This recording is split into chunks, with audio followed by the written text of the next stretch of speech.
Dress to Impress winter and Christmas update is right around the corner. We're in for some amazing surprises with new codes and new Lana lore. It's Size back with another Dress to Impress theory video. Make sure to follow so you're up to date with all the new lore. I've had theories come true before and I wouldn't be surprised if this one came true too. The Halloween update was insane and we learned so much about the Lana lore. We got answers to some stuff, but we were left with way more questions. Dress to Impress had an official Q&A where they answered some questions about the Lana lore, and I think this might be helpful figuring out some of this insane story. One of the developers said they don't have any plans to stop the Lana lore anytime soon. They have a lot of ideas for the storyline in the future, and when we do figure it out, we're going to be mind blown. What I thought was interesting was she posted a TikTok saying me getting ready to cook up the DTI winter quest. So we are definitely getting quests in this winter update, and I think it will be Lana lore related, like how the Halloween quests were. In the TikTok comments, we may have gotten a hint as to what this lore could be about. In the comments, people were saying, I swear if Nurse Julie doesn't get a happy ending, and can we please give Nurse Julie a happy ending? She liked both of these comments.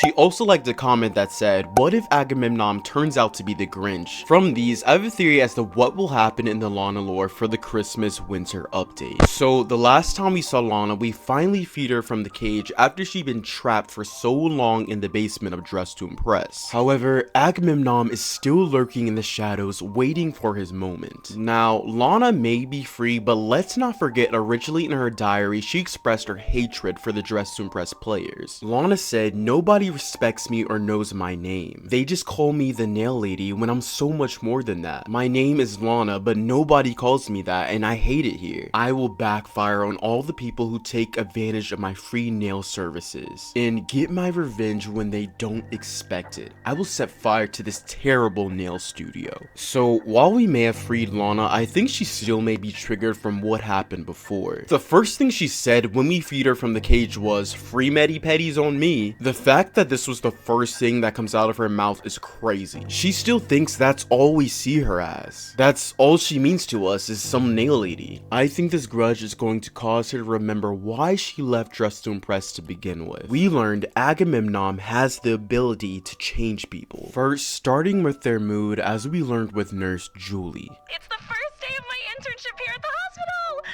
If she can't experience it herself, then I'll bring spring to her. Ugh, I think I'm coming down with a fever. I don't feel so good these days.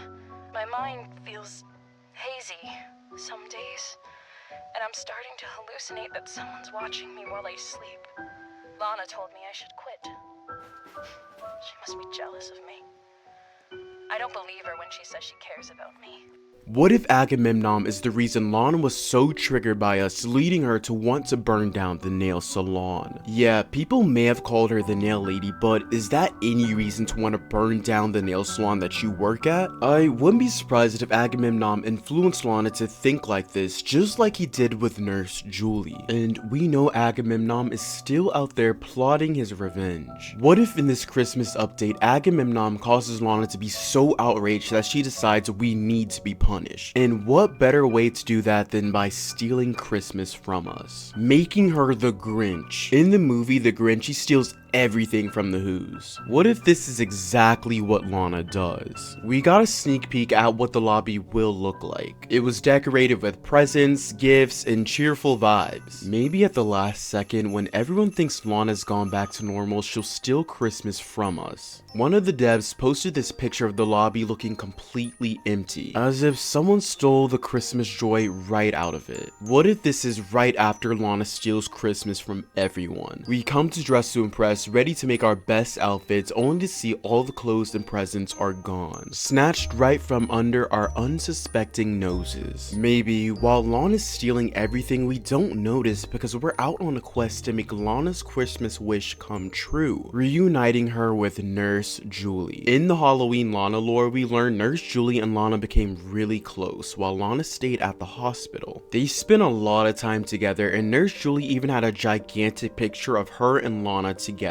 I don't know about you, but for me to have a gigantic mural like this in my office, we have to be best friends. They were probably like sisters to each other. So what if we find a way to save Nurse Julie, reversing the spell that was put on her? In Lana's journal, she explained how her parents turned back to normal after they turned into those creepy creatures. We also learned Lana was was plagued by a red apple, but what if it wasn't exactly a red apple? What if it was actually this red orb? We learned about this red orb in the earlier Lana lore games, as we used it to guide us through the maze. What if it has the ability to undo what it has done? Maybe in the quest we'll use this orb to save Nurse Julie. Someone else we learned about in the Halloween lore was Serena. She said Lena would recognize her, and she definitely knows Lana since she mentioned her. How would she know about Lana since she just started working there and Lana has been missing for a while? What if Serena is this girl in this picture who was playing with Lana at the hospital back when they were kids? That could partly explain why Serena was there and knows about Lana. Maybe she's the one that tells us about the orb and how to use it to save Nurse Julie. Once we save her, we come back to Dressroom Press ready to unite the two besties back together, only to see the lobby and Dressroom Press is now empty. While this may be shocking to us, we realize that the presents and the clothes aren't what matter, but the friends we made along the way. Lana, expecting us to be upset brats about losing our stuff, is actually moved by what we did. She's touched that we went out of our way to risk our lives to save her best friend. She realizes how much of a Grinch she's been and decides while we may not have known her name before, we do now and we actually care about her. She brings back all the stuff she took and Dressroom Press looks even better than it did before, giving us new codes and new items. Nurse Julie is now normal and gets to spend Christmas with her best friend, and Serena is now a member at Dressroom Press. In the Dressroom Press Q&A, the developer did mention it would be cool to have another NPC and give them some lore, so maybe it's Serena. And maybe Serena could give us some more backstory on Lena, Lana, and Agamemnon, because in the Halloween update there were a lot of references to Greek mythology, and when we saved Lana there was this glowing light and she started floating in the air. What if Serena tells us Lana is actually a Greek goddess and that's why Agamemnon has been after her this whole time? I also wouldn't be surprised if Lena or the Lana doppelganger make another appearance. When we finally defeated Lena, she slid the doppelganger to the side, so she could have easily escaped and is now lurking again, waiting for her time to attack. We also didn't see Lena die, so she could have just knocked her out and she could make a return in the future. What do you all think of this theory? Even if this theory is not fully true, I do think I made some points that make sense. Make sure to follow for more Lana lore and Dressroom Press updates. I would definitely appreciate the support. If you want to support me even more, make sure to like the video and follow me on all my other socials. I post even more videos on TikTok, Instagram, Snapchat, and Twitter, all with the username SiceTech, and you can find those linked down below in the description. We also talk more lore in the description where you can also submit your fan art to be featured in the next video. Thank you so much for watching this video. I'll see you all in the next one. Peace out.